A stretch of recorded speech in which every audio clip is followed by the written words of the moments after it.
จุดนิ่งอยู่กลางดวงธรรมานุปัสสนาธิฏฐานถูกส่วนก็เห็นดวงศีลหยุดอยู่กลางดวงศีลถูกส่วนเห็นดวงสมาธิหยุดอยู่กลางดวงสมาธิถูกส่วนเห็นดวงปัญญาหยุดอยู่กลางดวงปัญญาถูกส่วนเห็นดวงวิมุตติหยุดอยู่กลางดวงวิมุตติ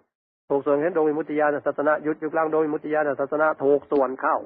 ก็เห็นกายพระสกิทาคาหน้าตัก10 วาสูง10 วาเกศดอกบัวตูมใสหนักขึ้นใจพระสกิทาคาก็หยุดอยู่ศูนย์กลางดวงธรรมที่ทำให้เป็นพระสกิทาคาถูกส่วนก็เห็นดวงธรรมานุปัสสนาธิฏฐานหยุดอยู่กลางดวงธรรมานุปัสสนาธิฏฐานถูกส่วนเข้า